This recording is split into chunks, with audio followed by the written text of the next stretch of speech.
Muchas gracias.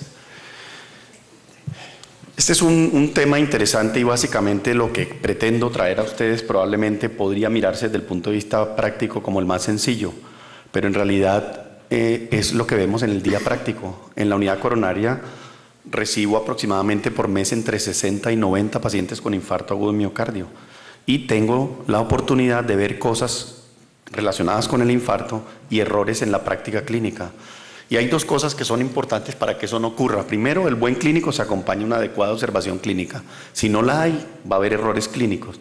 Y segundo, la clínica debe estar por encima del apoyo total y único de la tecnología y los laboratorios. Si nosotros vemos ahí, probablemente tenemos un paciente muerto. Pero si vemos esto, no tenemos un paciente muerto. Tenemos un paciente que simple y llanamente está viendo una cosa muy curiosa ya en ese aparato, que tiene una línea recta, que no sabe qué es y que pita interesante. Los errores en el síndrome coronario agudo, quiero hacer énfasis en 4 aspectos fundamentales. Primero, los errores en la interpretación del dolor torácico.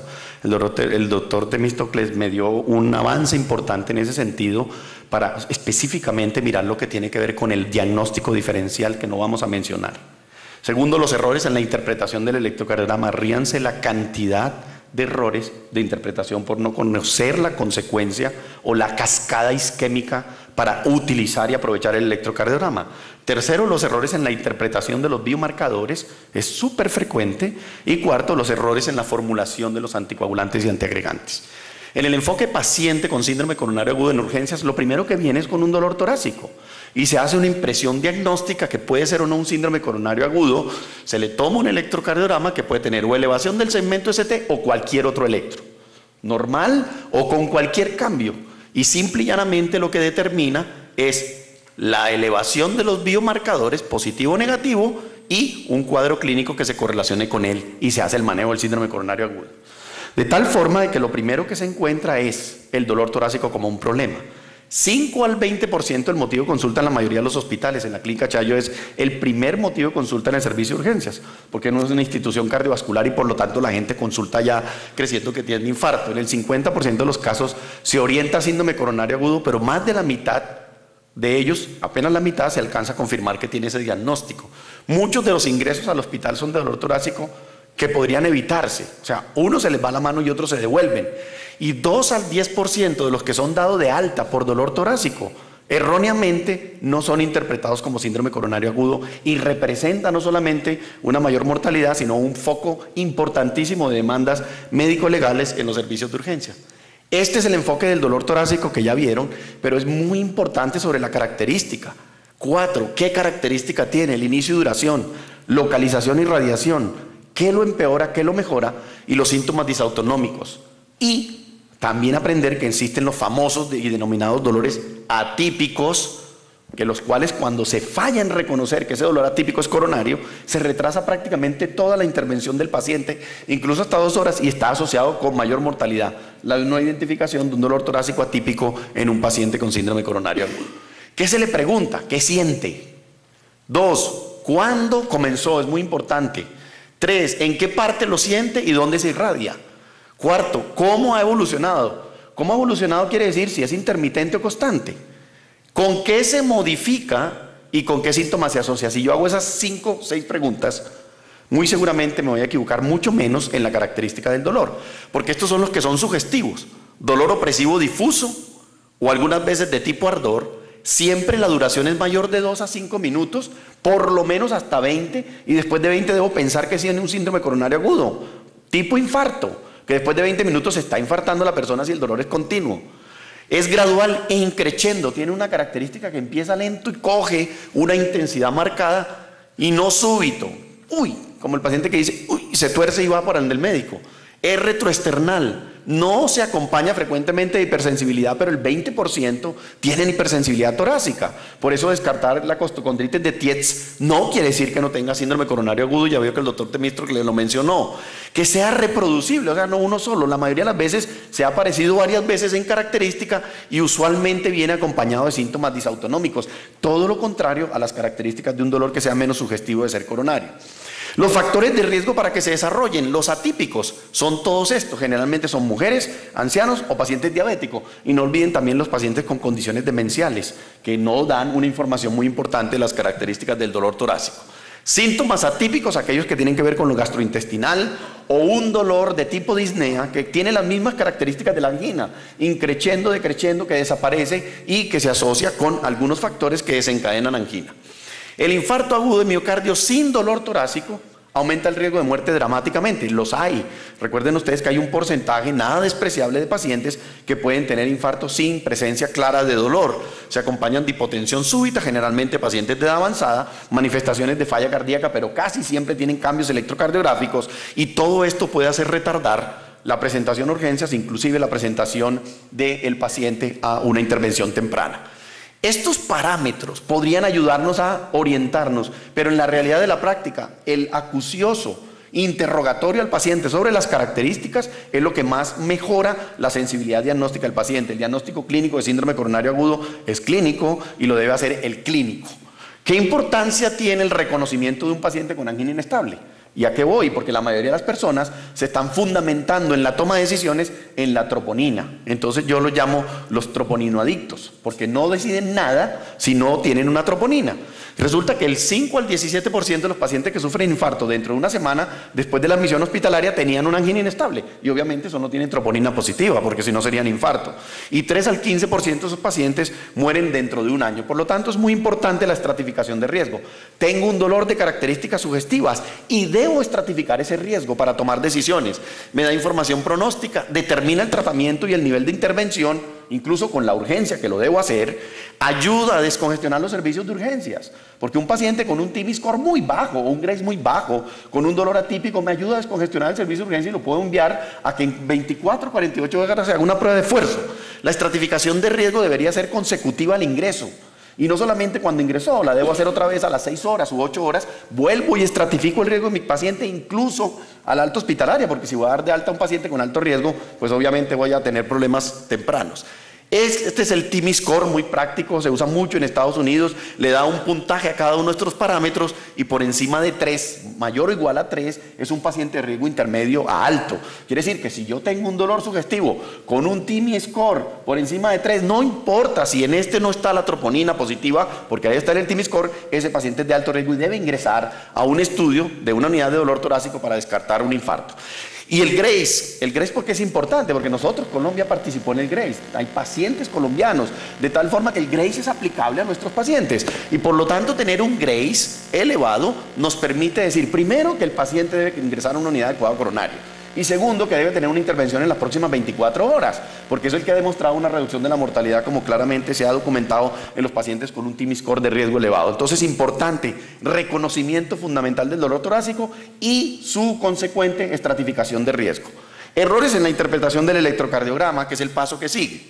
¿Qué es lo que más frecuente vemos? Cuando la persona no tiene experticia para identificar un electrocardiograma. Creo que los dos que están ahí no tienen experiencia. Primer método de contacto en el algoritmo diagnóstico es el electrocardiograma. No es ni 100% sensible ni 100% específico. Y un solo electrocardiograma tiene una sensibilidad del 60 y una especificidad del 90 cuando lo muestra. Pero cuando no lo muestra, no. Quiere decir que es poco sensible, lo cual, si yo quiero aumentar la sensibilidad, debo aumentar el número de electrocardiogramas. Y el dolor torácico, la isquemia es dinámica, se mueve en el tiempo y por lo tanto debo tomar electrocardiogramas, porque uno solo no me va a servir. Representa un simple momento del tiempo y por lo tanto los electrocardiogramas se deben parecer a los pacientes. Si el paciente no tiene dolor, el electrocardiograma probablemente no va a mostrar nada. Pero si el paciente tiene dolor, el electrocardiograma debe mostrar algo si el dolor es coronario. Por lo tanto, los electros se deben parecer a los pacientes o a los momentos de la cascada isquémica.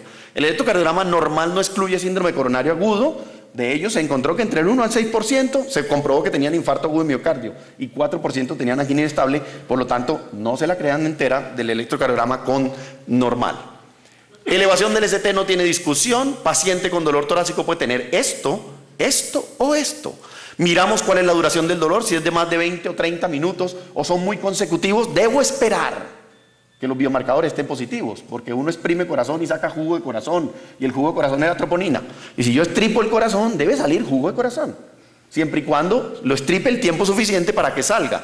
Si el tiempo es menor de 20 minutos, los marcadores séricos seguramente van a ser negativos, pero si la clasificación del TIMI o el GRACE me dice que es de alto riesgo, de riesgo intermedio, ese paciente se debe quedar en una unidad de cuidado coronario para investigar. Electrocardiograma inicial, tiempo puerta, electro leído, 10 minutos. Si el electrocardiograma no es diagnóstico, se sospecha infarto, tomar el otro a los 15 o 30 minutos. Tomen otro electrocardiograma y van a ver los cambios dinámicos que muchas veces son muy sutiles. Comparen el uno con el otro. Electrocardiograma adjunto, debería tomar otras derivaciones, si estoy sospechando, por ejemplo, cara posterior, etcétera. Y monitoreo electrocardiográfico continuo es bastante razonable, especialmente para ver los cambios isquémicos del segmento ST. Recuerden ustedes que la cascada isquémica, el último de la cascada isquémica es dolor. Y el anterior es cambio electrocardiográfico. Cuando se quita el dolor, el cambio electrocardiográfico puede aún persistir y lo puedo encontrar en el electrocardiograma. Observen ustedes dónde más se equivocan en el electrocardiograma. Este es un electrocardiograma normal. El primer cambio que hay, que pasa muy sutil, es la rectificación del segmento ST. Este segmento empieza a rectificarse y a subirse la punta del segmento ST y o a bajar el segmento ST. Y ahí es donde hay la mayor cantidad de equivocaciones. Cuando esto está ocurriendo, el paciente le está doliendo, porque es así en la mayoría de los casos. Y esos cambios los ven ustedes. Ustedes vieron el electro que el doctor Temistlo le mostró de ese infarto agudo, hiperagudo de la pared anterior, que pudo haber pasado desapercibido porque es un electrocardiograma que se ve en jóvenes, pero no cambia. El electro del infarto sí cambia. Y por lo tanto ustedes van a ver cambios dinámicos. Se empieza a rectificar el segmento ST aquí, se eleva, empieza a aparecer la onda Q, inversión de la T sin que el ST haya descendido y puede bajar el ST a su línea de base completa si hay una reperfusión completa y adecuada, pero si es incompleta o es un infarto tardío, vamos a encontrar persistencia del segmento ST elevado con una presencia de onda Q, una QS franca que demuestra gran necrosis y una gran zona. Si ustedes observan el detalle, les llamó mucho la atención el ST. Observan que empieza a rectificarse el ST en la cara inferior y este paciente que se debió haber intervenido como un infarto con elevación del segmento ST subió a la unidad coronaria como un infarto sin elevación del segmento ST que me tocó pasar rápidamente a hemodinamia porque tenía estos cambios. Observen lo que pasó. Ya se ve mucho más marcado la elevación del segmento ST y estos son los cambios recíprocos de la cara inferior. Siempre se ven en la cara lateral alta. Y un cambio recíproco le dice a uno que este evento que está ocurriendo aquí está ocurriendo en ese momento. Es hiperagudo. Esas son las ventajas de los cambios recíprocos del segmento ST. Y observen qué pasó con el tiempo. Clavó una franca Q después de que se le hizo la angioplastia y bajó el ST algo significativo, aunque quisiéramos que fuera en la línea de base del paciente con infarto agudo del miocardio. ¿Qué pasaría con este paciente? 75 años, dolor torácico al momento del electro. Y llevaba un tiempo de evolución del dolor. ¿Cuáles son las preguntas clave que yo le debo hacer a este electro? Me llega con ese electro y dolor. Y entonces uno dice, uy, un infartón. La primera pregunta es, ¿cuánto tiempo lleva de evolución el dolor continuo? El paciente dice, 24 horas de dolor continuo. ¿Usted cree que es un infarto hiperagudo? ¿Hay dolor a la inspiración o a la expiración al movimiento? Y el paciente dijo, sí. Tenía un infarto que llevaba más de 24 horas, franca onda Q, elevación persistente del segmento ST, y como llegó con dolor torácico le clavaron un trombolítico. Y esos son los de más riesgo de ruptura ventricular. Entonces las dos preguntas consecutivas es ¿cuánto lleva el dolor continuo? Y otro paciente como este que llega 24 horas de dolor. ¿Cuáles son las preguntas claves para hacer? Primero, ¿este dolor es continuo o no? Y el tipo, no, llevo 24 horas de dolor, pero ayer me iba y me quitaba. Me daba y se me quitaba. Y hace 3 horas no se me quita. Este electro sí se parece a ese paciente. Elevación hiperaguda del segmento ST sin presencia de onda Q, porque a las 3 horas todavía no le había aparecido onda Q. Es muy diferente. La intervención que se haga en ese caso sí realmente va a llevar al paciente a un beneficio clínico que le va a disminuir la mortalidad. Errores en el uso e interpretación de las troponinas. Esta es la listota de cosas que suben la troponina. La troponina tiene que correlacionarse con un paciente. O sea, debe haber un inicio con cero troponina o leve elevación de troponina con una curva que eleve la troponina, porque estamos en un curso de infarto agudo de miocardio. Troponina plana la da el infarto, la da la enfermedad, la falla cardíaca, la da la enfermedad renal crónica, la dan los pacientes con EPOC, las crisis hipertensivas, etc. No pueden ir los pacientes incluso con pancreatitis a cateterismo, porque resulta que tenía una troponina positiva que no se correlaciona. Hay que conocer la curva de las grandes elevaciones y la pequeña curva que puede ocurrir en pequeños infartos agudos del miocardio y saber en qué momento del tiempo apareció el dolor. Entonces, dolor torácico, miramos cuánto dura y vamos a sospechar si los biomarcadores se elevan o no se elevan. Una sola prueba tiene un valor predictivo negativo del 95%, solo para presentaciones muy tempranas podía escapar a la detección. Por eso tengo que preguntarle, ¿hace cuánto empezó el dolor y cuánto lleva? Porque puedo saber, me va a coger en la parte de la curva que la troponina va a ser positiva. Pero si llevo media hora, probablemente la troponina va a ser negativa y yo, como clínico, debo decir, debo tener una segunda troponina, que si es ultrasensible, la hago 3 horas después. Una segunda toma después de 3 horas para troponina ultrasensible aumenta la sensibilidad diagnóstica al 100% de ese dolor torácico si realmente es coronario. Y eso muestran pues claramente las guías europeas en el manejo de las troponinas. Este es un algoritmo de dolor torácico basado en el manejo adecuado de una identificación de dolor torácico y las troponinas. Estas son las troponinas ultrasensibles. Si son por debajo del límite superior de lo normal, del percentil, y el dolor torácico es de menos 6 horas, se debe tomar una segunda troponina, porque digo, probablemente no ha elevado en el 100% de los casos, y tomo una segunda. Pero si está elevada, francamente, paso de una vez a una estrategia que me estratifique el riesgo. Miren ustedes de qué depende una segunda o una primera troponina. Depende del tiempo de evolución del dolor. Y eso lo debo interpretar desde el punto de vista clínico. Esa es la realidad práctica. Con la ultrasensible, después de 3 horas, aumenta la sensibilidad al 100%, y si no es ultrasensible, entre 6 y 9 horas después del evento o del dolor torácico agudo en el paciente. Otros errores en la práctica de la adecuada anticoagulación o antiagregación. Primero, la suspensión temprana, antes de 1 año de la terapia dual. Definitivamente la terapia dual trae beneficios y debe conservarse por 1 año en la mayoría de los pacientes, intervenidos o no, porque ha demostrado beneficio claramente. Y otra que es muy importante, el uso fuera de indicación de los nuevos antiagregantes plaquetarios. Y ahora le estamos poniendo los nuevos antiagregantes plaquetarios hasta la jaqueca. Entonces eso es muy complicado cuando estamos utilizando fuera de indicación los nuevos antiagregantes plaquetarios. Ahí están las indicaciones de las guías claramente documentadas para cuál está aprobada cada uno de ellos.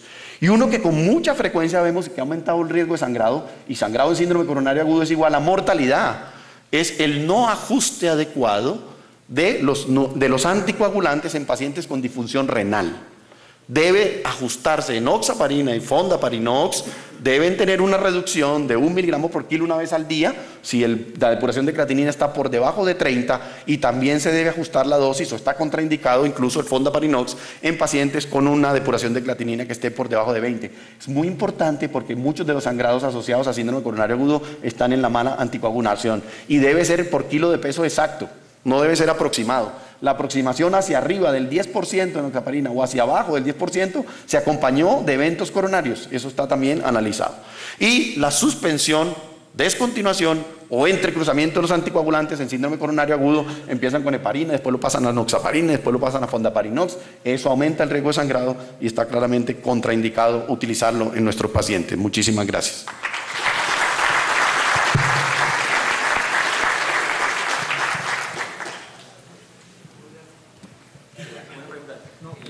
Gracias. No la puse porque no es un error común, pero va a ocurrir. Y es la combinación de los nuevos anticoagulantes orales con los nuevos antiagregantes. Incluso con los antiagregantes anteriores también es un problema. Porque en realidad sí se aumenta el riesgo de sangrado. Por ejemplo, la combinación de dabigatran, por ejemplo, con antiagregantes plaquetarios, incluso con aspirina, en el grupo de su análisis del grupo RELY demostró un aumento del sangrado de forma significativa.